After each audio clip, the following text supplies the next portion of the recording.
Ratusan karyawan Rumah Sakit Kota Medan demo tuntut gaji dan THR yang belum dibayar. Satu unit mobil operasi BNNK Deli Serdang dirusak massa saat hendak menggerebek bandar narkoba. Bayi asal Nias pengidap kelainan hati yang dirawat di Rumah Sakit Medan butuh uluran tangan. Selamat malam pemirsa, selain cuplikan berita tadi, kami juga akan menyajikan sejumlah informasi menarik lainnya. Bersama saya Daniel Agustran, pemirsa, inilah Sumut Hari Ini Malam selengkapnya.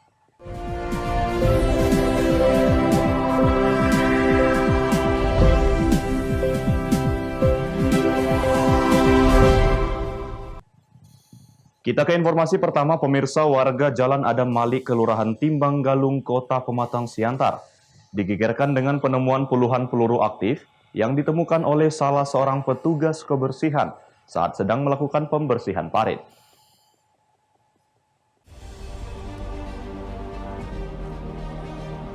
Sebanyak 23 butir peluru aktif ditemukan salah seorang petugas kebersihan di kawasan Jalan Adam Malik, Kota Pematang Siantar. Penemuan peluru itu terjadi secara tidak sengaja oleh petugas kebersihan bernama Valensius Siahaan saat hendak membersihkan parit yang tersumbat di kawasan tersebut. Amunisi yang ditemukan Valensius menurut Kapolsek Siantar Barat, Ibtu Esron Siahaan, merupakan jenis peluru buatan pindad untuk senjata laras panjang jenis SS1. Puluhan peluru aktif ini kemudian diamankan oleh petugas Polsek Siantar Barat ke Mapolres Pematang Siantar untuk dilakukan penyelidikan asal-usul amunisi tersebut. Ngapain tadi, Pak? Lagi ngorek paret, tumpat paretnya.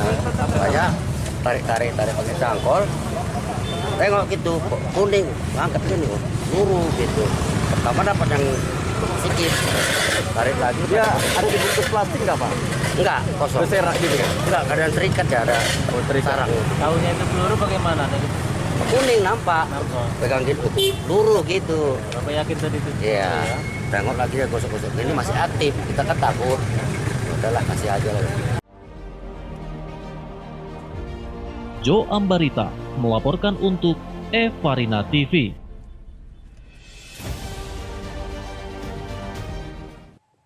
Pemirsa, salah seorang penambang tanah yang selamat dari peristiwa longsornya perbukitan di Sibolga, Sumatera Utara, Selasa petang kemarin memberikan kesaksian dari peristiwa yang mereka alami. Meski masih terlihat lemah dan trauma akan peristiwa longsornya perbukitan yang menewaskan dua kerabatnya, namun Hagarian Duru masih dapat menceritakan awal peristiwa yang nyaris merenggut nyawanya tersebut. Peristiwa longsornya perbukitan yang tengah mereka keruk tersebut bermula ketika ia dan dua kerabatnya yang tewas dalam kejadian itu tengah menggeruk tanah perbukitan pada bagian bawah. Namun sesaat kemudian, tiba-tiba saja tanah di bagian atas langsung longsor dan menimpa mereka bertiga tanpa sempat menyelamatkan diri. Beruntung dirinya terkubur tidak begitu dalam dan hanya mengalami luka di bagian kaki. Sementara kondisi berbeda justru dialami dua kerabatnya yang ikut menggeruk tanah perbukitan, yakni Joni Hulu dan Amelia Hulu. Keduanya lantas tertimbun material tanah perbukitan sangat dalam. Pas waktu menggali kakak seperti apa? Tiba-tiba tanahnya... Kami berdiri. Uh, Ini mau kuangkatkan ke yang kasih kepalanya kan. Jatuh deh, ini sudah jatuh. Anakku, ini kakaknya ini di samping sana. Sempat lagi masih ditarik anakku pertama itu.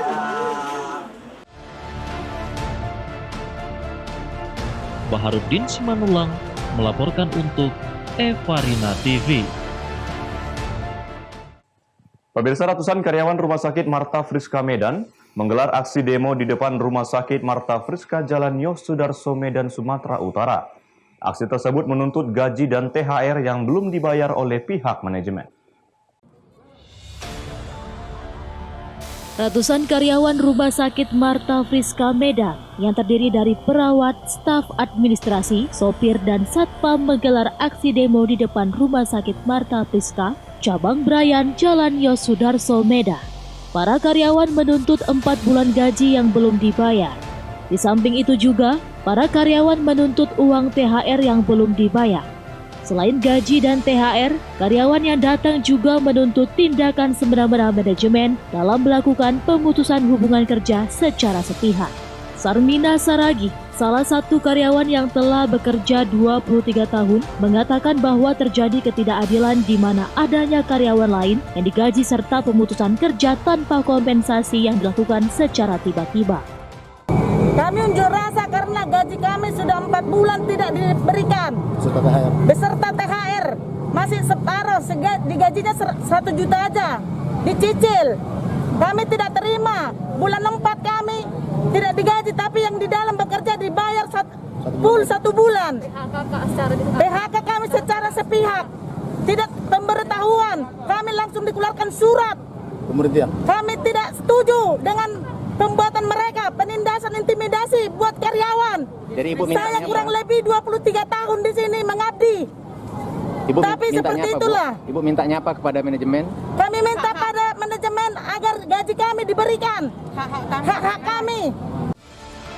Karyawan berharap pihak manajemen Marta Friska memberi hak-hak karyawan yang di-PHK secara sepihak dan tiba-tiba. Sebelumnya, Rumah Sakit Marta Friska melakukan PHK terhadap ratusan karyawannya dengan alasan terdampak COVID-19. Wahyu Pratama melaporkan untuk Eva Rina TV. Sumut hari ini masih akan kembali sesaat lagi, tetaplah bersama kami.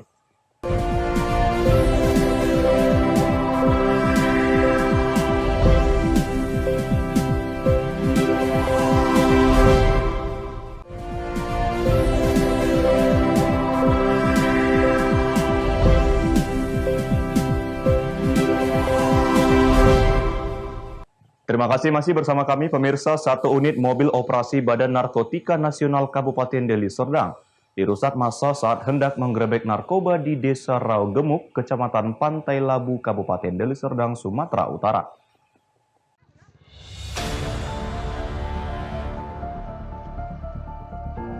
Dalam video amatir milik warga, terlihat kondisi 1 unit mobil BNN Kabupaten Deli Serdang yang dilakukan oleh massa diduga orang-orang terdekat bandar narkoba di Desa Raugemuk, Kecamatan Pantai Labu, Kabupaten Deli Serdang dalam keadaan rusak parah. Pengrusakan mobil tersebut berawal dari penggerebekan dari pihak BNN. Saat penggerebekan, tersangka inisial SP diduga sebagai bandar diamankan di salah satu rumah. Namun saat penggerebekan, seorang mengaku tokoh masyarakat datang hendak menyaksikan namun tidak dibolehkan petugas jaga BNN karena lokasi dilakukan sterilisasi. Warga yang melihat hal itu tersulut emosi dan melakukan penyerangan dan pengrusakan pada mobil operasi BNN. Akibat peristiwa tersebut, petugas langsung mengamankan bandar narkoba tersebut. Pihak BNN Kabupaten Deli Serdang telah membuat pengaduan secara resmi ke Polresta Deli Serdang. Guna penyidikan lebih lanjut, 1 unit mobil yang dirusak tersebut telah diamankan di Satuan Reserse Kriminal Polresta Deli Serdang. Terkait dengan pengerusakan mobil BNN ke Deli Serdang, yang pertama kami sudah melakukan olah TKP dan mengevakuasi mobil Avanza dari TKP ke Mapolresta Deli Serdang untuk dijadikan barang bukti. Untuk diduga pelaku, saat ini kami sedang melakukan pengejaran terhadap para pelaku. Tindakan lainnya yaitu kami akan melakukan pemeriksaan saksi-saksi yang ada di TKP pada saat itu.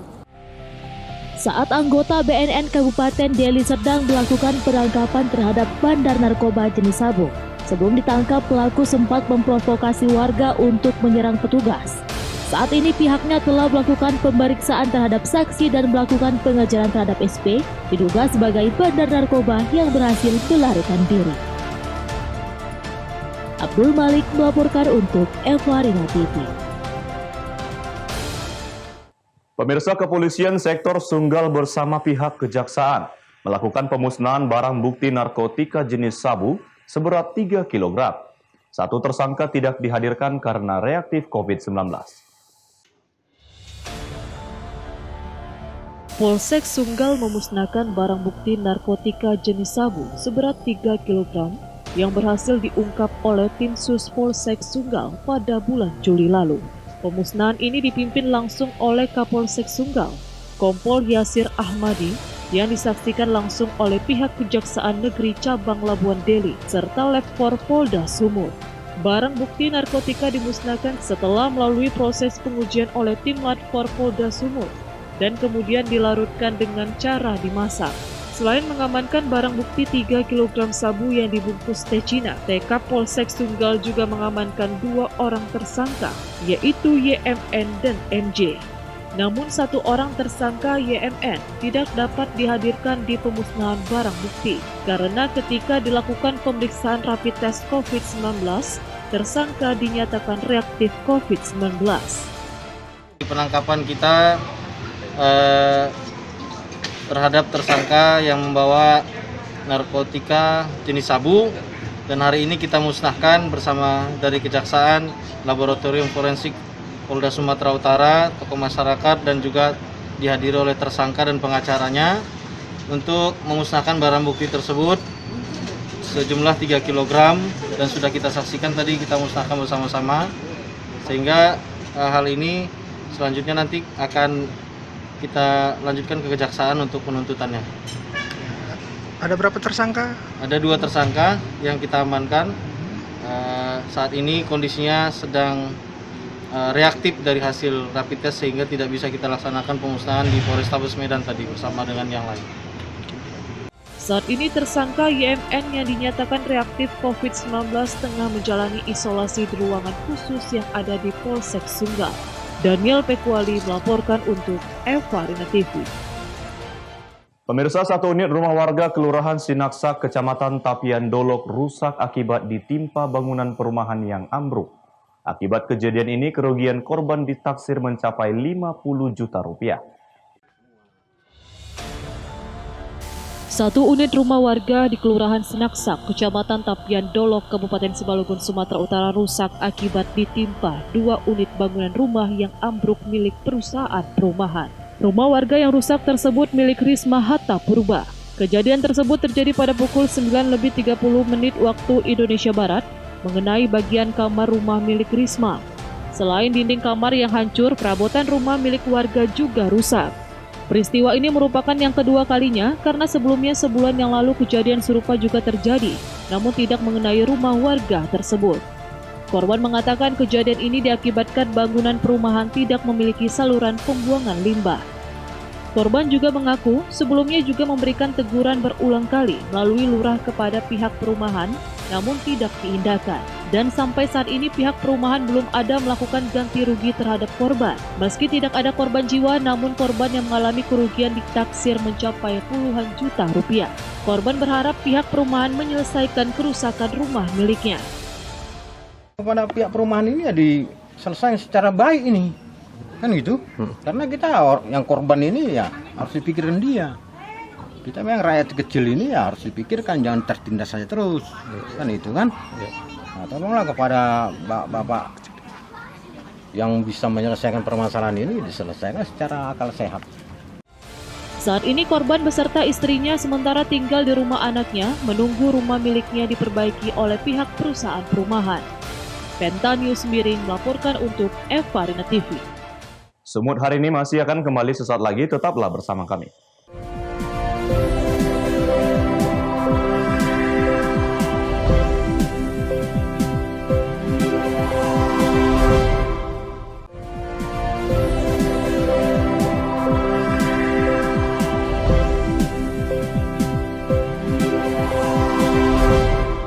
Terima kasih masih bersama kami, pemirsa. Bayi mungil berusia 6 bulan asal Nias yang dirawat di salah satu rumah sakit di Kota Medan diduga mengalami kelainan pada hati dan jantung.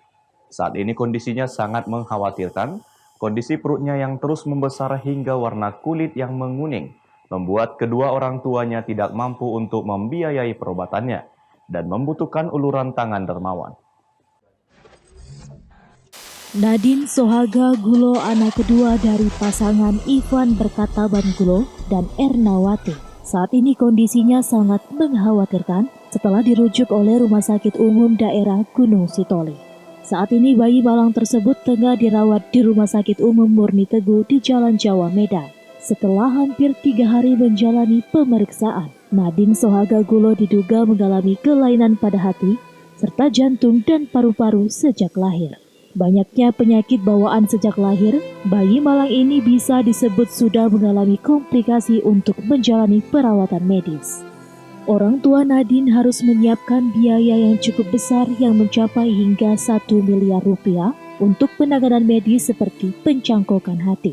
Setelah itu, pemeriksaan jantung pada bagian katup jantungnya yang mengalami kebocoran.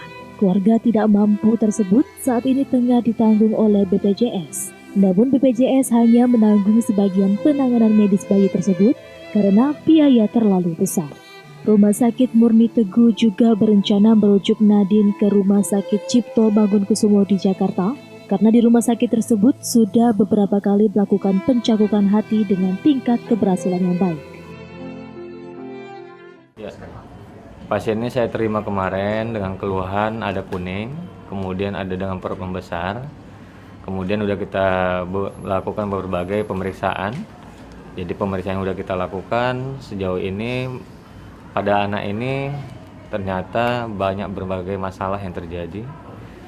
Banyak masalah ini baik dari hatinya bermasalah, dari jantungnya bermasalah, dari parunya bermasalah, dan juga ada gangguan dari proteinnya.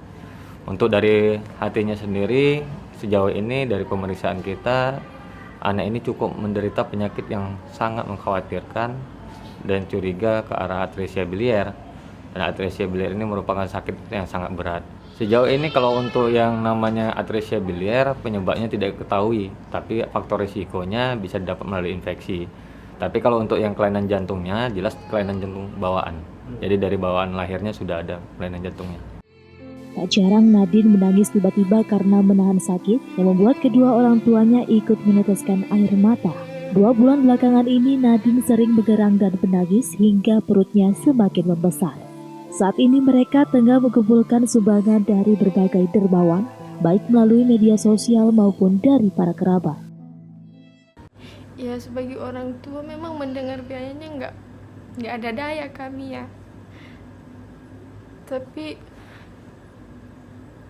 itu aja lah. Harapannya seperti apa sama? Harapan kami mudah-mudahan ada yang bisa menolong kami dalam membiayai pengobatan anak kami, Sinadi. Sementara itu, setelah mendengar biaya penanganan medis yang lebih dari 1 miliar rupiah, orang tua Nadine yang hanya berprofesi sebagai supir berharap agar ada dermawan yang mau membantu biaya perobatan buah hati mereka hingga sembuh. Mereka meminta pemerintah daerah dan pusat untuk membantu biaya perobatan anaknya hingga sembuh. Dadiel Pekwali melaporkan untuk Elva Arena TV. Unit Pelaksana Teknis Museum Provinsi Kalimantan Barat menggelar permainan tradisional untuk masyarakat Kota Pontianak. Kegiatan dalam rangka edukasi dan pengembalian eksistensi ragam budaya lokal ini dilaksanakan di kawasan lantai dasar Museum Kalimantan Barat, Jalan Jenderal Ahmad Yani, Kecamatan Pontianak Selatan.